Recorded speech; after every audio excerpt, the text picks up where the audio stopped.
ঘটনাটি পাঠিয়েছেন মহিউদ্দিন ভাই। তো মহিউদ্দিন ভাই অনেকটাই ছোট থাকতে মানুষের গাছে যদি কোনো ফল ফলাদি থাকতো তো সে তার গ্রুপ নিয়ে বন্ধু বান্ধবের সাথে এগুলোকে রাতে পেরে খেয়ে ফেলতো, যেমন ডাব, আম, পেয়ারা, এইসব জিনিস। তো মহিউদ্দিন ভাইয়ের বাড়ির পাশে একটা ছানা বাড়ি আছে। ছানা বাড়ি বলতে একটা পরিত্যক্ত বাড়িকে বোঝায়, যার আশেপাশে গাছপালা আছে অনেক, মানে গ্রামে যেগুলো থাকে গাছপালা। তো ওখানে আম গাছের মধ্যে যখন আম ধরে তখন যে মালিক আছে ওই ছানা বাড়িটার, ওরা আবার ঢাকাতে থাকে, ঢাকা মেইন শহরে থাকে। তো মাঝে মধ্যে এসে পেরে নিয়ে চলে যায়। তো যখন তারা থাকে না, আমগুলো পাকে একেবারে অনেকগুলো পড়ে যায়, মানুষ পেরে নেয় কোনো কোনো সময় চুপ করে। তো মহিউদ্দিন ভাই কি করছে, সন্ধ্যার পরে আজান যখন দিছে মাগরিবের পর পরেই সে একা গেছে গাছের মধ্যে আম পাড়ার জন্য। তো সে যখন গাছের গোড়ার মধ্যে যায়, তারপর সে যখন গাছে ওঠার জন্য প্রস্তুতি নিতে উপরের দিকে তাকায়, তখন সে দেখতেছে যে দুইটা লোক গাছের মধ্যে বসা রয়েছে, কিন্তু লোকগুলো অপরিচিত কেউ না, তারই ফ্রেন্ড। তো সে বলতেছে, কি ব্যাপার, তোরা এখানে আমারে তো বললি না? মহিউদ্দিন ভাই বলতেছে, তোরা যেহেতু আসছিস আমি আর উপরে উঠবো না, তোরা গাছ থেকে ফলগুলো পাড়া, আমি কুড়াই নেই। তো তারা কোনো কথা বলে না, তারা চুপ করে আছে। তো এক পর্যায়ে মহিউদ্দিন ভাই উপরে উঠছে গাছের উপরে, তখন সে তাদের সাথে বসছে গাছের ডালে। তখন তারপরে তার যে দুইটা বন্ধু আছে তারা বলতেছে, তুই ওই ডালটাতে যা, আমরা নিচে যে আমগুলো কোরাই। তারপর সে ওই ডালটার ওখানে গেছে, মানে একবারে ডালের শেষ মাথা রেখে তারপর যে আমগুলোকে ধরতে পারছে না সে এক পর্যায়ে, সেই জন্য সে তার বন্ধুকে বলতেছে, আমি তো আমগুলো ধরতে পারতেছি না, একটু সাহায্য কর, আমাকে একটা লাঠি দে, আমি আমগুলোকে লাগাল পাচ্ছি না। কিন্তু সে লাঠি নেওয়ার আগেই ডালে একটু উপরে ওঠার মধ্যেই সে নিচে পড়ে যায় এবং একটা চিল্লানি দেয় জোরে, এবং এত জোরে চিল্লানি দেয় সে যেহেতু ব্যথা পেয়েছিল, আর সে জায়গার আশেপাশের মানুষ হালকা পাতলা চলাচল করতো সে জায়গায়। তো তার চিল্লানি শুনে মানুষ সেখানে চলে আসে দেখে যে এই অবস্থা, তার মুখ একবারে কালো হয়ে গেছে, জিহ্বা বের হয়ে আছে এবং বের হয়ে কামড় দিয়ে আছে জিহ্বার মধ্যে। তো এই অবস্থা কিছুটা দেখে তাকে জিজ্ঞাসা করতে পারে না তারা। তো তারা সঙ্গে সঙ্গে দৌড়াদৌড়ি করে তাকে হসপিটালে নিয়ে যায়, পাশের একটা হসপিটাল ছিল সেখানে। তো সেখানে ডাক্তার বলতেছে, আমার কাছে সম্ভব না, আপনি অন্য একটা হাসপাতালে নিয়ে যান। ওখানে নিয়ে গেছে। তো অন্যখানে যখন নিয়ে গেছে তখন কিছু চিকিৎসা দেওয়ার পরে যে দাঁতের মধ্যে কামড় দিয়েছিল তার ঠোঁটটা সেটা সরে যায়, মানে স্বাভাবিকভাবে সেটা সরে যায়, সে হালকা সুস্থ হয় কিন্তু পুরোপুরিভাবে সুস্থ হয় না। কিন্তু তার জ্ঞান ফেরার পরে সে বলতেছে যে আমাকে ওরা বাঁচতে দিবে না, আমাকে মেরে ফেলবে, মানে মুখে যেটা তার আসতেছে আবল তাবল কথা বলতেছে, আমাকে বাঁচাও, আমাকে মাফ করে দাও, আমি আর আসবো না। একটা লোক আবার বুঝতে পারছে, তার আত্মীয়র মধ্যে হবে সম্ভবত একজন, তো সে বুঝতে পারছে যে এটা কোনো স্বাভাবিক বিষয় না, এটা অস্বাভাবিক কোনো কিছু হবে, হয়তো কোনো হুজুরের কাছে নিয়ে গেলে সবচেয়ে ভালো হয়। তো পরে হুজুরের কাছে নিয়ে গেছে। তো যাওয়ার পর হুজুর যাওয়ার সাথে সাথে হুজুর বুঝতে পারছে, হুজুর বলতেছে যে আমাকে কিছু বলতে হবে না, আমি বুঝতে পারছি। তার সাথে দুইজন থাকেন, গার্জিয়ান থাকেন, আর বাকি সবাই বের হয়ে যান। তো 7-8 জনের মতো লোক ছিল তাদের সাথে। তো পরে ভিতরে নিয়ে যায়, এরপর হাত পা বাঁধছে, বাঁধার পর তারপর হুজুর ঝাড়ফুঁক করতেছে। তো অনেক চিল্লাচিল্লি করতেছে, হুজুরকে গালাগালি করতেছে, এমন একটা পরিস্থিতি হয়ে গেছে, একদম ভীতিকর পরিস্থিতিতে। পরে একটা পর্যায়ে নিস্তব্ধ হয়ে গেছে সবকিছু। নিস্তব্ধ হওয়ার পরে মানে রাতে আর বাড়িতে নিতে মানা করছে হুজুর। হুজুর বলছেন, এখন যদি ওরে নিয়ে যান বাড়ির মধ্যে তাহলে যাওয়ার পথে সমস্যা হতে পারে, ওকে আমার কাছে রাখেন, দিনের বেলা নিয়ে যাইয়েন, আজানের পরে ফজরের আজান দিয়ে দিলে তারপর সাথে সাথে নিয়ে যান। তো তার পিতামাতা এক পর্যায়ে তাকে রাখে চলে গেছে, এবং যখন ফজরের আজান দিছে তারপরে তারা আসছে হুজুরের কাছে যে আমরা নিতে আসছি তাকে। তো তারা নিয়ে তাদের বাড়িতে চলে গেছে। তো 1 সপ্তাহ পর একবারে কিছুটা সুস্থ হয়েছে, কথা বলতে পারে ঠিক মতো। তো হুজুর আবার বলে দিছে যে ও যেন রাতে ঘর থেকে বের না হয়। তো গ্রামের ওয়াশরুম তো থাকে দূরে, তো ওয়াশরুমে যাইতে হবে। তো ওয়াশরুমে গেলে ওর পরিবারের সাথে 2 জন যায় বা 3 জনে গিয়ে তারপর করে। তো এভাবে তাকে নিরাপত্তা দিতে দিতে একটা সময় সুস্থ হয়ে ওঠে পুরাপুরি সে। ওঠার পর তারপরে তাকে জিজ্ঞাসা করলো যে কি হয়েছে, কি সমস্যা। তো পরে সে বলল যে আমি এভাবে আম গাছে গিয়েছি আম পাড়ার জন্য। তো গিয়ে উপরে 2 জন ফ্রেন্ড দেখলাম, রাব্বিকে আর সিয়ামকে। দেখার পর আমাকে বলছে যে উপরে যাওয়ার জন্য। তো এক পর্যায়ে আমি গাছের উপরে চলে যাই। আমি যখন ডালের মধ্যে উঠছি, তো ওরা গাছের ডালটা ভেঙে দিছে। এক পর্যায়ে নিচে পড়ে গেছি আমি।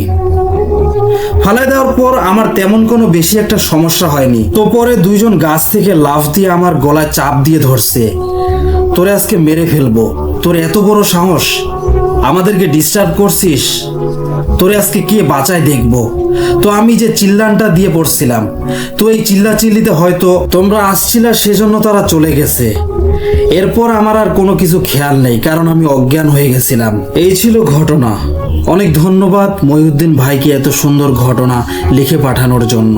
এবার আমরা পরের ঘটনায় চলে যাব। আমার নাম জালাল, আমার গ্রামের বাড়ি কুমিল্লা, তবে গাজীপুরের পুরাবাড়ি এলাকায় কিছুটা জমি কিনে বাড়ি বানিয়ে পরিবার নিয়ে এখানেই সেটেল হয়েছি। আমার অফিস জয়দেবপুরে। অফিস শেষ করে বাড়ির উদ্দেশ্যে বের হতে প্রায় রাত 8টা কি 9টা বেজে যায়। জয়দেবপুর থেকে সোজা মহাসড়ক দিয়ে বাড়ি যাওয়া গেলেও ভেতরের রাস্তা দিয়ে চত্বর বাজার দিয়ে গেলে অনেক দ্রুত পৌঁছানো যায়। এই বলে আমি সেদিক দিয়ে সবসময় যাতায়াত করতাম। নতুন পাকা রাস্তার দুধারে ঘন জঙ্গল। সে রাতে নিজের বাইকে করে একা একা জঙ্গলের মধ্যকার রাস্তা দিয়ে আমি বাড়ি ফিরছিলাম। চত্বর বাজার পেরিয়ে বেশ কিছু দূর সামনে গিয়ে দেখি একটা মোটর সাইকেল আমার আগে আগে এগোচ্ছে। আমার হেডলাইটের আলোতে দেখলাম পেছনে একজন লাল শাড়ি পরা কম বয়সী মহিলা বসা। সামনে বসে থাকা মাঝবয়সী ভদ্রলোক বাইক চালাচ্ছে। মহিলার শাড়ির আঁচলটা থেকে পিছনের চাকার সাথে ঘষা লাগছে, আর একটু হলেই চাকার সাথে শাড়িটা পেঁচিয়ে যে কোনো একটা দুর্ঘটনা ঘটতে পারে। এটা দেখে আমি বাইকের স্পিড বাড়িয়ে দিয়ে সামনের মোটরসাইকেলের লাগাল পাবার চেষ্টা করলাম। কাছাকাছি আসতেই মহিলাকে উদ্দেশ্য করে বললাম, ভাবি শাড়ির আঁচলটা তুলে নিন। মহিলা আমার কথা শুনলো বলে মনে হলো না, কিন্তু তার সামনে বসে থাকা লোকটা সম্ভবত তার স্বামী আমার দিকে অদ্ভুতভাবে তাকিয়ে রইলেন। আমি আর ওদিকে খেয়াল না করে বাইকের স্পিড বাড়িয়ে দিয়ে ওনাকে ক্রস করে সামনে চলে গেলাম। একটু পরেই পেছন থেকে হর্নের শব্দ শুনে পেছনে ফিরে তাকিয়ে দেখি সেই লোকটা, তবে তার পেছনে সেই মহিলাটা নেই। লোকটা আমার সামনে এসে হাত ইশারা করে থামতে বলল আমাকে। আমি থামলাম। ভদ্রলোক আমাকে বললেন, ভাই আপনি তখন আমাকে কি বললেন? আমি বললাম, আপনার পেছনের মহিলাকে তার শরীর আঁচল তুলতে বলেছিলাম। ভাই ভদ্রলোক আমার দিকে তাকিয়ে অবাক আর রাগান্বিত দৃষ্টি নিয়ে বললেন, ধর্মিয়া কি কন, আমার পেছনে মহিলা কোথা থেকে আসবে? আমি তো আকাশ থেকে পড়লাম। ওনার কথা শোনার পর শুনে বললাম, কি বলছেন এসব? আমি নিজ চোখে দেখলাম আপনার পেছনে ওই মহিলাটাকে, আর ওই জঙ্গলের মধ্যে কোথায় নামিয়ে দিলেন তাকে। ভদ্রলোক এবার আরো রেগে গিয়ে আমাকে বললেন যে ফালতু কথা বলিয়েন না। আমাকে এভাবে বলে এসে চলে গেল, আর আমি থ হয়ে দাঁড়িয়ে রইলাম সেখানে। এর কয়েকদিন পরের কথা, প্রতিদিনের মতো সেদিনও আমি অফিস শেষ করে বাড়ি ফিরছিলাম। গতদিন ওই লোককে যেখানে প্রথম দেখেছিলাম সেই জায়গাটা পার হবার কিছুক্ষণ পরে আমার কাঁধে কারো স্পর্শ পেলাম। সাথে সাথে আমি বাইক থামালাম। পেছনে ফিরে দেখি কিচ্ছু নেই, অন্ধকার রাস্তা। কিছুটা আমি ভয় পেলাম। আমি বাইকের স্পিড বাড়িয়ে দ্রুত সেখান থেকে চলে যেতে চাইলাম। একটু পর পেছন থেকে একটা হর্নের শব্দ শুনতে পেলাম। লুকিং গ্লাসে দেখলাম বেশ কিছুটা পেছনে একটা মোটর বাইক এদিকেই আসছে। কাছাকাছি আসতেই মোটর সাইকেলে থাকা কম বয়সী একটা ছেলে আমাকে বলল, ভাবি আপনার শার্টটা ঠিক করে নেন। অবাক হলাম আমি। ছেলেটার দৃষ্টি আমার দিকে না, আমার পেছনের সিটের দিকে। কথাটা বলেই ছেলেটা বাইকের স্পিড বাড়িয়ে সামনে অন্ধকারে মিলিয়ে গেল। ভয়ে আমার হাত পা তখন কাঁপছে। কাঁধের কাছে আবার সেই গরম হাতের স্পর্শ অনুভব করলাম। সেটা এতটাই গরম যে আমার কাছে মনে হলো যেন কাঁধের চামড়া আমরা পড়ে যাচ্ছি, কি করব কিচ্ছু বুঝতে পারছিলাম না। হঠাৎ করে মনে হলো পেছনের চাকাটা জ্যাম হয়ে গেছে। দ্রুত গতিতে চলা বাইকের চাকা যদি হঠাৎ বন্ধ হয়ে যায় তাহলে যা হবার তাই হলো। নিজের দেহটা 3-4 হাত সামনে ছিটকে পড়ে গেল। বাইকটাও রাস্তায় পড়ে ভেঙে গেল অনেকটা। হাত আর পায়ে অনেকটা কেটে গেছে, মাথা বেয়ে রক্ত পড়ছে, বোধ হয় অনেকটাই কেটে গেছে। যন্ত্রণায় চিনচিন করছে জায়গাটা। উঠে দাঁড়াতে চেষ্টা করেও আমি পারলাম না। আর ঠিক তখন যা দেখলাম তাতে আমার বুকের ভেতরটা ছেদ করে উঠল। রাস্তার উল্টো পাশে লাল শাড়ি পরা সেদিনকার দেখা কম বয়সী সেই মহিলা দাঁড়িয়ে আছে, এক দৃষ্টিতে আমার দিকে তাকিয়ে হাসছে। আমার সাথে চোখানি হতেই ভয়ে আমি কিছুটা ঘাবড়ে গেলাম। এটা দেখে সেই মহিলা বিকট একটা মুখ নিয়ে হাসতে থাকলো, কিন্তু তার হাসিটা ছিল অনেক ভয়ঙ্কর। আর তারপরে চোখের সামনে বাতাসে মহিলাটা উধাও হয়ে গেল, যেটা দেখে আমি আরো নিজেকে ঠিক রাখতে পারলাম না। জ্ঞান হারিয়ে ওখানে ওভাবেই পড়ে রইলাম। চোখ খোলার পর নিজেকে একটা ছোট্ট বেডে আবিষ্কার করলাম। একটা ডাক্তারখানায় শুয়ে আছি। আমার স্ত্রী আমার পাশেই দাঁড়িয়ে আছে, আর তার পাশে আমাকে ক্রস করে যাওয়া সেই কম বয়সী ছেলেটা। ওই ছেলেটাই আমাকে এখানে নিয়ে এসেছে। মাথায় বেশ কয়েকটা সেলাই দেওয়া হয়েছিল। সেবারের মতো আমি এভাবেই বেঁচে গিয়েছিলাম। এটা আমার নিজের সাথে ঘটে যাওয়া ঘটনা, আর তাই আমি জানি এর ভয়াবহতা। শ্রোতাদের বিশ্বাস অবিশ্বাস তাদের নিজেদের ব্যাপার।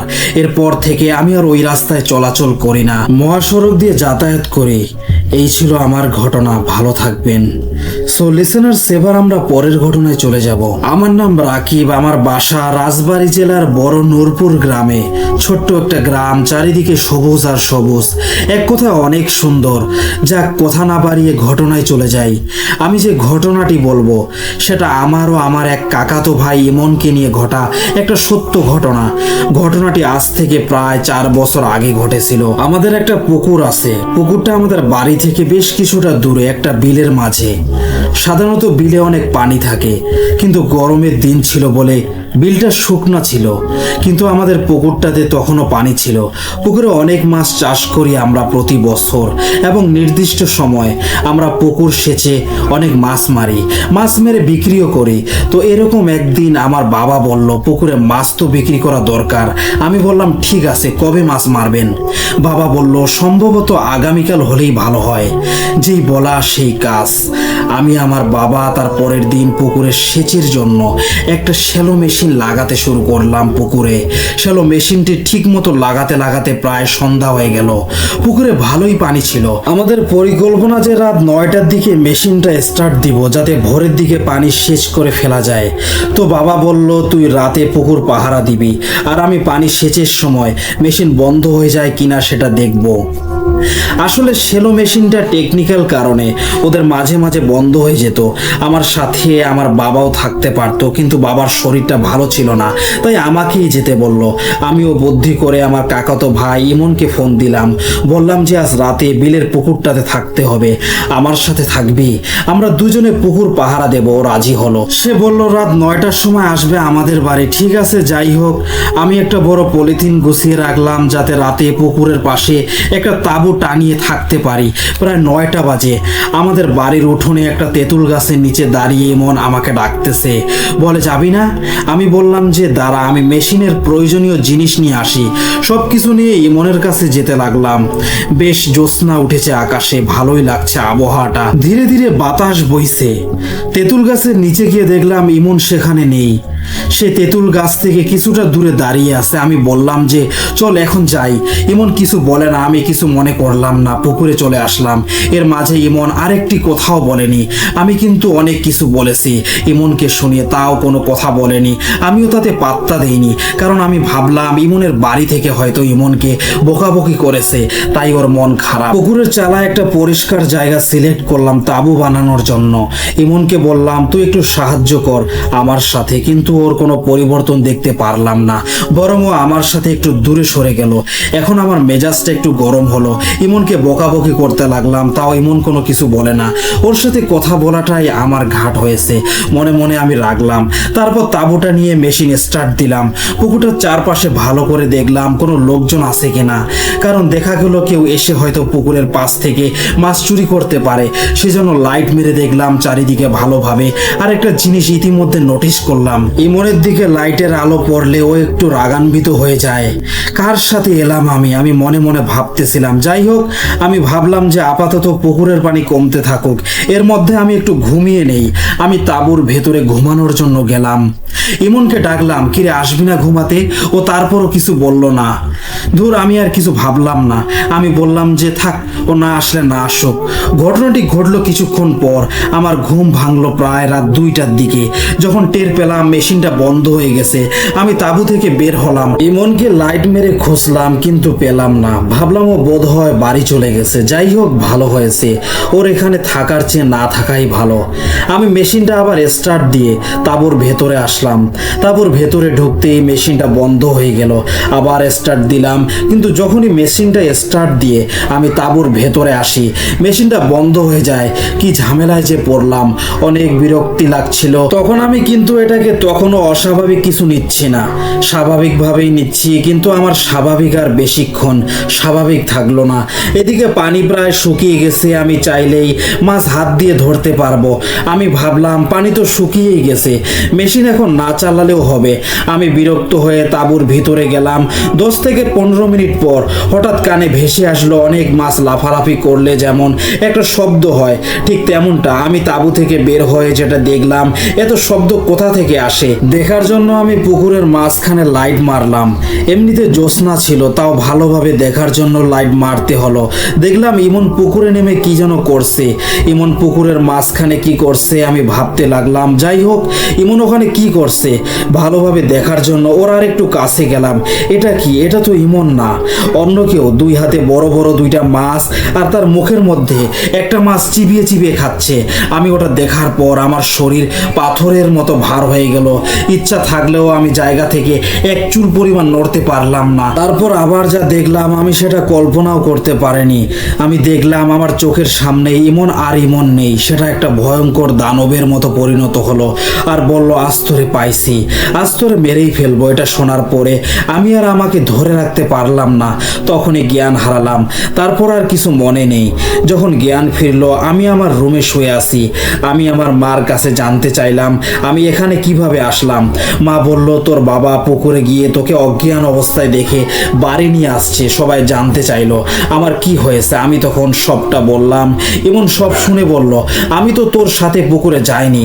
আমি চমকে গেলাম, বললাম যে মিথ্যা বলিস না, তুই তো গিয়েছিলি আমার সাথে। ইমন বলল তোর সাথে যাওয়ার কথা ছিল, কিন্তু যাওয়া হয়নি একটা সমস্যার কারণে। আমি তখন শুনে আরো ভয় ধরে গেল। তারপর আর কোনোদিন রাতে কোনোদিনও আমি একা যাইনি ওই পুকুরের পাড়ে। এই ছিল ঘটনা। গুছিয়ে লিখতে না পারার জন্য ক্ষমা প্রার্থী।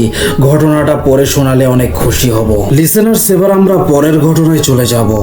ঘটনাটি 2020 সালের এবং ঘটনাটি ঘটে জয়পুরহাট জেলার সদর উপজেলায় মালয়পুর নামক গ্রামে। আমাদের পাশের গ্রাম। এই গ্রামটি দিয়ে বয়ে গেছে ছোট যমুনা নদীর একটি শাখা। অতীতে নদীটি বেশ প্রশস্ত থাকলেও বর্তমানে নদীটি খুব একটা বড় না। এখানে অনেক শ্রোতা আছেন যারা হয়তো জেনে থাকবেন, নদীতে কোনো কোনো স্থানে, বিশেষ করে নদী যেখানে বাঁক নিয়েছে সেরকম অনেক জায়গায় নদী অন্যান্য অংশের চেয়ে অনেক বেশি গভীর হয়, যেগুলো আমাদের অঞ্চলে টং বলা হয়ে থাকে। শুষ্ক মৌসুমে নদীতে বিভিন্ন অংশ শুকিয়ে গেলেও এইগুলোর অংশগুলো কখনোই শুকায় না, এবং এই অংশগুলোতে লোকে বিভিন্ন রকমের গাছের ডালপালা ফেলে রাখে যেগুলোতে প্রচুর মাছ থাকে। এবং শুষ্ক মৌসুমে স্থানীয় লোকজন এই অংশগুলোতে নেট নামিয়ে মাছ ধরে। অনেক সময় অনেকের শত্রুতা বশত এই দণ্ডগুলো বিষ প্রয়োগ করে মাছ ধরার জন্য। উল্লেখিত ঘটনা দুটিতে শুষ্ক মৌসুমে প্রায় 40 থেকে 50 ফিট পানির গভীরতা থাকে। যাই হোক, ঘটনাটি যখন ঘটে তখন বর্ষা মৌসুম প্রায় শেষের দিকে, তবে তখন নদীতে বেশ স্রোত ছিল। ঘটনাটি যেদিনের সেদিন মালাইপুর গ্রামের যুবক, তার একটা ছদ্মনাম রশিদ, তার 3 বন্ধুর সাথে নৌকা নিয়ে নদীতে মাছ ধরতে যায়। নৌকা নিয়ে তারা নদীর অপর প্রান্ত, অর্থাৎ তাদের গ্রামের নদীর যে পার তার বিপরীত পারে যায়। যেহেতু বর্ষার শেষে, তাই নদী পুরোপুরি ভরা ছিল না, তবে নদীতে স্রোত ছিল। মাছ ধরা শেষে তারা যখন বাড়ি ফিরবে তখন রাশেদ তার জাল নৌকায় দিয়ে সাঁতরে নদী পার হওয়ার চিন্তা করে। যেহেতু নদী পুরোপুরি ভরা ছিল না এবং সে অপর প্রান্তে যে গোসল দিয়ে বাড়ি যাবে, তার এই পরিকল্পনা অনুযায়ী রাশেদ জাল নৌকায় দিয়ে নদীতে সাঁতার দেয় এবং কিছুক্ষণ পর তার বন্ধুরা খেয়াল করে তাকে নদীতে দেখা যাচ্ছে না। তারা ভাবে হয়তো তাদের জন্য অপেক্ষা না করে সে বাড়ি চলে গেছে, কিন্তু একটু পরে নদীর অপর প্রান্তে একটি ব্যক্তি চিৎকারে তাদের ভুল ভাঙে। অপর প্রান্তের ব্যক্তিটি যে নদীর পাড়ে গরুর জন্য ঘাস সংগ্রহ করছিল, সে বলে রাশেদ যখন নদীর পাড় থেকে 20-30 ফুট দূরে, তখন সে হঠাৎ চিৎকার দিয়ে বলে, চাচা আমার হাতটা একটু ধরেন, আমি ডুবে যাচ্ছি। এখানে বলে রাখা ভালো, রাশেদের বাড়ি নদীর কাছে হওয়ায় সে ছোটবেলা থেকে ভালো সাঁতার জানতো এবং এই ভরা নদী সে অসংখ্যবার সাঁতার দিয়ে পার হয়েছে। কাজেই নদীতে তার ডুবে যাওয়ার কোনো কারণ নেই, এটি একেবারেই স্বাভাবিক না। যাই হোক, রাশেদকে বাঁচানোর জন্য যখন পাড়ের ওই ব্যক্তিটি নদীতে ঝাঁপ দিতে যাবে, ঠিক তখনই পানির প্রচণ্ড একটা ঘূর্ণন, যাকে আমরা পাক বলে থাকি আমাদের অঞ্চলের ভাষায়, সেটি এসে রাশেদকে একদম তলিয়ে নিয়ে যায় এবং এই ঘটনা দেখে সে চিৎকার দিতে থাকে। কিছুক্ষণ পর্যন্ত আশেপাশে রাশেদকে ভেসে উঠতে না দেখে গ্রামবাসী ফায়ার সার্ভিসে খবর দেয়। ততক্ষণে নদীর দুই পাশে শত শত গ্রামবাসী জমা হয়ে গেছে। ফায়ার সার্ভিসের কর্মীরা আসার পর 3-4 জন ডুবুরি, অক্সিজেনের ট্যাঙ্ক এবং প্রয়োজনীয় উপকরণ নিয়ে নদীতে নামে। রাশেদ যেখানে ডুবেছিল পানির গভীরতা নদীর অন্য অংশের চেয়ে বেশি ছিল এবং তারা নদীতে নামার পর কয়েক মিনিট পানির নিচে খুঁজতে থাকে এবং হঠাৎ করে নদীর গভীর অংশে যে ছিল সে উপরে উঠে ভেসে আসে। তাদের যে নেতৃত্ব দিচ্ছিলেন তার কানে কানে সে কি যেন বলে। তখন তাদের টিমের ওই লিডার তাকে আর পানিতে নামতে নিষেধ করেন এবং নৌকায় বসতে বলেন। এরপর বাকি সদস্যরা ওই স্থান থেকে দূরে নদীর অগভীর প্রান্তে 2-3 মিনিট সাঁতার কেটে অর্থাৎ দুপুরে যে কাজ সেটি করে উপরে চলে আসেন। গ্রামবাসী যখন তাদের জিজ্ঞেস করেন রাশেদের ব্যাপারে, তারা বলেন আমরা অনেক চেষ্টা করলাম কিন্তু তাকে খুঁজে পেলাম না। তারা বলেন রাশেদের মাকে ডাক দেন, আমরা তার সাথে একটু কথা বলবো। তারা রাশেদের মাকে আলাদাভাবে ডেকে বলেন সেখানে কিছু জিনিস দিতে, তাহলে রাশেদকে পাওয়া যাবে, তবে জীবিত অবস্থায় না মৃত অবস্থায়। পরে গ্রামবাসীরা চাপাচাপি করলে তারা বলে এর আগে এখানে কিছু ঘটেনি। তখন ওইখানে উপস্থিত বয়স্ক ব্যক্তিরা বলেন প্রায় 35 থেকে 40 বছর আগে এখানে একসাথে ডুবে যাওয়া 2 জন লোক মারা গেছেন। তখন ফায়ার সার্ভিসের কর্মীরা বলেন আমরা নিচে গিয়ে দেখি অস্বাভাবিক আকৃতির একটি বস্তু, যার সমস্ত শরীর জুড়ে চোখ এবং চোখগুলো দিয়ে প্রচণ্ড আলো বের হচ্ছে। ওই অস্বাভাবিক আকৃতির বস্তুটি আমাদেরকে বলেছে যে আমরা যদি এখান থেকে বাঁচতে চাই তাহলে এখন যেন উঠে যাই এবং আমরা যেন আপনাকে অর্থাৎ সেই ছেলেটির মাকে এই কাজগুলো করতে বলি, তাহলে তারা লাশ ফেরত দেবে। এই কথা শুনে আমরা দ্রুত উপরে উঠে আসি। তাদের কথা অনুযায়ী রাশেদের মায়ে ওই কাজগুলো ওই দিনই করেন এবং পরের দিন ওই স্থান থেকে প্রায় 2 থেকে 3 কিলোমিটার দূরে রাশেদের লাশ ভেসে ওঠে। এর বেশ কিছুদিন পর আমরা রাশেদের পরিবারের লোকদের থেকে একটা অদ্ভুত তথ্য পাই, আর তা হলো রাশেদের বেশ কয়েক বছর আগে শুষ্ক মৌসুমে মাছ ধরার জন্য ওই নদীতে বিষ প্রয়োগ করে তখন তাকে স্বপ্ন দেখানো হয় সে অনেক বড় একটা ভুল কাজ করেছে, অন্যায় কাজ করেছে এবং সে যেন কখনো একা নদীতে না যায়। নদীতে তাকে একা কখনো পেলে এর প্রতিশোধ নেওয়া হবে। যেহেতু এটা কয়েক বছর আগের ঘটনা, তাই রাশেদ আস্তে আস্তে এই স্বপ্নের ঘটনাটা ভুলে যেতে থাকে এবং ঘটনাটিকে আর গুরুত্ব সহকারে নেয় না। এলাকাবাসী এখনো ভাবে হয়তো ওই ঘটনার জন্য তাকে এমন করুণ পরিণতি বরণ করতে হয়েছে। এই ছিল আমাদের পাশের গ্রামে ঘটে যাওয়া একটি সত্য ঘটনা, যার সাক্ষী ওই অঞ্চলের হাজার হাজার মানুষ। লিসেনার্সরা চাইলে এই সত্যতা যাচাই করে দেখতে পারেন। এই ছিল ঘটনা, ভালো লাগলে পড়ে শোনাবেন। সো লিসেনার্স, এবার আমরা পরের ঘটনায় চলে যাব। আমাদের গ্রামে একটা পুরনো পুকুর আছে, কানাইল পুকুর নামে পরিচিত। জমিদার আমলের, পার ঘেরা, মাঝখানে জলজ আগাছায় ভরা এবং একপাশে বিশাল একটা পুরনো অশ্বত্থ গাছ। জুন মাসের মাঝামাঝি সময় আমিও আমার ছোট ভাই জামাল ঠিক করলাম রাতে পুকুরে বোয়াল ধরতে যাই। রাতে নাকি বড় মাছ ওঠে, এই বিশ্বাসে আমরা হারিকেন আর জাল নিয়ে বের হলাম। পুকুরের দক্ষিণ পারে বসেছিলাম আমরা। অদ্ভুতভাবে রাতটা একটু বেশি শান্ত, বাতাস নেই, ব্যাঙের ডাকও কেমন যেন গলা চেপে আসছে। জামাল ফিসফিস করে বলল, ভাই অশ্বত্থ গাছটার দিক থেকে কেমন গন্ধ আসতেছে না? আমি তখন হাসলাম। পুরনো পানি, কচুরি পানা, মাথায় ভূত ভূত চিন্তা নিয়ে বসিস না। কিন্তু ঠিক তখনই হারিকেনের আলো ধপ করে একবার কমে গেল। আমি টের পেলাম না বাতাস এসেছে। না অন্য কিছু। আলো কমে আবার ঠিক হয়ে গেল। জাল ফেলেছিলাম 1 ঘন্টা হলো, হঠাৎ দেখি একদিকটা অস্বাভাবিকভাবে টান পড়ছে। ভাবলাম বড় বোয়াল উঠেছে। দুজনে মিলে জাল টানলাম, কিন্তু যেই না টান দিচ্ছি জাল উঠছে না, বরং একটা জোরানো ঝাপসা শব্দ পানির নিচ থেকে আসছে, যেন কেউ নিচ থেকে জালটা আটকে রেখেছে। জামাল বলল, ভাই জাল টানার সময় মনে হলো কেউ নিচ থেকে চাপ দিতেছে। আমি তখনও বাস্তববাদী, বললাম হইতে পারে বড় কাদামাটি আটকে পড়ছে, ভয় পাস না। কিন্তু তারপরে যা ঘটলো সেটা ছিল প্রথম অস্বাভাবিকটা। পানির নিচ থেকে হঠাৎ ঘোষ ঘোষ শব্দ আসছে, একটা না 3-4টা দিক থেকে। মনে হলো কেউ নিচে বসে পাথরের সঙ্গে লোহার কিছু ঘষছে। শব্দটা ঠান্ডা ঠান্ডা ঘামে ভিজিয়ে দিল আমাকে। জামাল পাশে বসে ফিস ফিস করে বলল, ভাই কেউ কি আমাদের দিকে তাকায়? আমি বললাম, কিসের কথা বলিস? সে বলল, আমার মনে হইতেছে পানির নিচে চোখ আছে, আমার দিকে চায়, গা কাটা দিয়ে উঠতেছে। আমি এবার আলো ফেললাম, টর্চের আলো সোজা পানিতে। আর তখন টর্চের আলোতে কিছু দেখা গেল না, কিন্তু পানি কেমন যেন একটু আলাদা লাগলো। পানিটা পুরো স্বচ্ছ, অথচ কিছুই দেখা যাচ্ছে না। কিন্তু বাতাস হঠাৎ ঠান্ডা হয়ে এলো। পেছনে তাকিয়ে দেখি কেউ নেই, তবু মনে হচ্ছে কেউ আমার ঘাড় বরাবর তাকিয়ে আছে। আমার মাথার পেছনে ঠান্ডা একটা শ্বাস ফেলার অনুভূতি। কোনো গন্ধ নেই, কোনো শব্দ নেই, কিন্তু স্পষ্ট শীতলতা। জামাল তখন ফিসফিস করে বলল, ভাই চলি, এখানে কেউ আছে সম্ভবত। আমরা জাল ছাড়লাম। ফিরে আসার সময় টর্চের আলো গাছটার গোড়ায় পড়লো, আর সেই আলোয় এক মুহূর্তের জন্য আমি স্পষ্ট দেখলাম পানির কিনারে কেউ বসে আছে, অন্ধকারের ভেতরে সোজা পুকুরের দিকে তাকিয়ে। কিন্তু টর্চ আবার সরাতেই কিছু নেই। আলো ফেরালে গাছ, কচুরিপানা আর পানি সব স্বাভাবিক, তবু বুকের ভেতর দম আটকে আসে। জামাল তখন দৌড়ে পালালো। আমি টান দিয়ে হারিকেন নিয়ে পেছনে না তাকিয়ে বাড়ি ফিরি। পরদিন সকালে আবার পুকুর পাড়ে গেলাম। জাল গোটাতে গিয়ে দেখি জালে একটা পুরনো মাটির হাঁড়ি জড়িয়ে আছে। ভেতরে কিছু নেই, শুধু এক ধরনের কাদা, কিন্তু গন্ধটা সেই রাতের মতোই, নোনা ঠান্ডা ধাতব গন্ধ। তখন এক বৃদ্ধা বলল, এই পুকুরে রাতের বেলা না যাওয়াই ভালো, কারণ এর পুকুরে অশরীরী বসবাস করে। এরপর থেকে আমি আর রাতের বেলা মাছ ধরতে যাই না। এই ছিল ছোট্ট একটি ঘটনা। লিসেনার্স, এবার আমরা পরের ঘটনায় চলে যাব। রাত তখন প্রায় 11টা বাজে। আমি পালানপাড়া বাজারে আমার ভ্যান নিয়ে বসেছিলাম। শীতের শুরু, গায়ে হালকা চাদর। এমন সময় এক বয়স্ক লোক এসে বলল, ভাই আপনি কি দক্ষিণ ঘাটের দিকে যান? আমি বললাম, যাই, কিন্তু এখন রাইতে মানুষ যায় না ওই রাস্তা দিয়া। বনো ঝোপ জঙ্গল, রাস্তা ভাঙ্গা, আর সাপ বেজি তো আছেই। সে বলল, মেয়েটা অসুস্থ, যাওন লাগবো।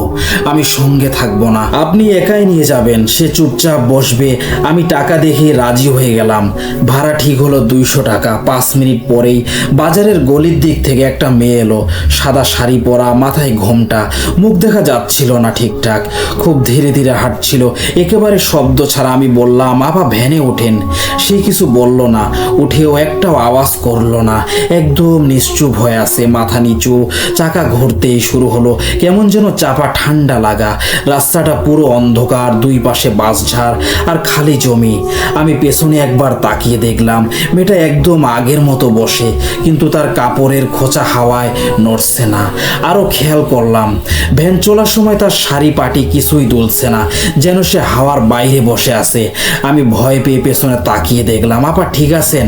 সে তখন একটা গলা ছাড়লো, খুব পাতলা, ঠান্ডা। চলতে থাকেন। রাস্তার বাকি একটা বিশাল ঝোপ। আমি যখন সেই মোড় ঘুরতে যাব, হঠাৎ মনে হলো ভ্যানটা যেন ভারী হয়ে গেছে, চাকা ঘোরে না ঠিক মতো। আমি দাঁড়িয়ে গিয়ে পেছনে তাকালাম। মেয়েটা তখন মাথা তুলেছে। চাঁদের আলোয় আমি স্পষ্ট দেখলাম তার মুখটা একদম রক্তহীন, ফ্যাকাশে, চোখ দুটো সম্পূর্ণ কালো। সে আস্তে করে বলল, এই রাস্তা দিয়ে কেউ ফিরে যায় না। আমি আর কিছু না ভেবে ভ্যান ছেড়ে দৌড় দিলাম, পেছনে তাকাইনি। হাঁপাতে হাঁপাতে একটা দোকানের সামনে গিয়ে গা হেলিয়ে পড়লাম। পরদিন সকালে লোকজন গিয়ে দেখে ভ্যানটা পড়ে আছে, মেয়েটাও কোথাও নেই। এই ছিল ঘটনা। ভালো লাগলে পড়ে শোনাবেন। লিসেনার্স, এবার আমরা পরের ঘটনায় চলে যাব। আমি নাজিম হোসেন, বয়স 42 বছর, পেশায় দোকানে, শখে মাছ ধরি।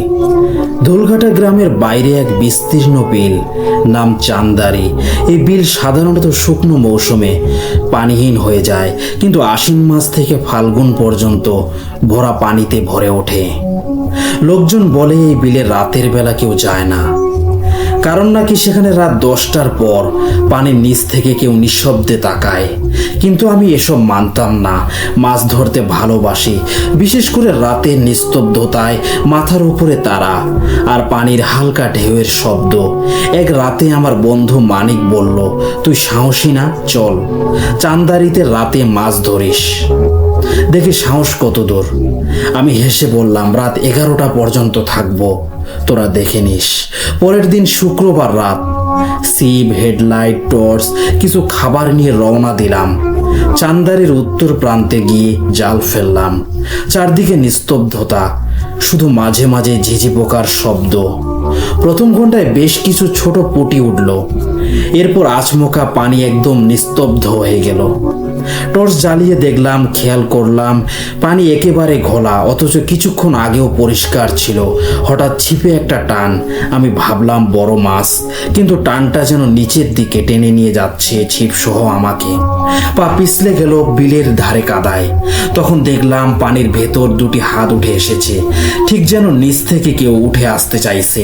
আমি চিৎকার দিয়ে পিছনে ফিরতে গেলাম, কিন্তু গলা দিয়ে আওয়াজ বের হচ্ছিল না। হেডলাইটের আলো ঘুরিয়ে পানিতে তাকাতেই আমি যা দেখলাম তা আজও ভুলতে পারিনি। একটা মুখ পানির নিচে, ঠিক আমার পায়ের কাছে, ঘোলাটে পানির নিচে, মুখটা স্থির, চোখ দুটো খোলা, আর ঠোঁটে একটা ভয়ানক অঙ্গভঙ্গি, যেন হাসছে সে। তবে সবচেয়ে ভয়ঙ্কর বিষয় ছিল মুখটা ধীরে ধীরে উপরে উঠছিল, কিন্তু মাথাটা উঠছে না, শুধু মুখ। আমি ছিপ ফেলে দৌড় দিলাম। ঘরে ফিরে ঠান্ডায় কাঁপছিলাম। জ্বর এলো পরদিন। মানিক আর আমার অন্যান্য বন্ধুরা বাসায় এলো। তারা বলল, এবার বুঝেছিস সে জায়গাটা কতটা ভয়ঙ্কর। আমি এরপর থেকে সে জায়গায় আর যাই না রাতের বেলা। এই ছিল আমার জীবনের ঘটে যাওয়া সত্য ঘটনা। ভালো লাগলে পড়ে শোনাবেন। আজকের মতো এখানেই শেষ। পরবর্তী ঘটনাগুলো শুনতে চাইলে আমাদের চ্যানেলটি সাবস্ক্রাইব করে আমাদের পাশে থাকবেন। লিসেনার সকলের সুস্বাস্থ্য দীর্ঘায়ু কামনা করছি। প্রিয় লিসেনার্স, ঘটনাগুলো ভালো লেগে থাকলে অবশ্যই লাইক করবেন আর কমেন্ট করে অবশ্যই জানাবেন, আর সাথে সাবস্ক্রাইব করতে ভুলবেন না। আমরা সকলে যেন রবের পথে থেকে জীবন পার করে দিতে পারি। আমাদের চ্যানেলকে এগিয়ে নিয়ে যাওয়ার দায়িত্ব আপনাদের। আপনাদের লাইক, কমেন্টগুলো এবং সাবস্ক্রাইব আমাদের নতুন নতুন ঘটনা দিতে উৎসাহিত করে। প্রিয় লিসেনার্স, আপনাদের সাথে ঘটে যাওয়া ঘটনা পাঠাতে পারেন। আমাদের ডেসক্রিপশন বক্সে জিমেল আইডি দেওয়া আছে, bhudfmrat@gmail.com। অনেক ধন্যবাদ আপনাদের সবাইকে ধৈর্যের সাথে ঘটনাগুলো শুনে থাকার জন্য। আমরা আশা করি আপনারা আমাদের চ্যানেলকে এগিয়ে নিয়ে যাবেন অনেক দূরে। আপনাদের এতটুকু ভালোবাসাই আমাদের কাম্য। সবাই ভালো থাকবেন, সুস্থ থাকবেন আর আল্লাহ তাআলার ইবাদত করবেন। অনেক ধন্যবাদ সবাইকে।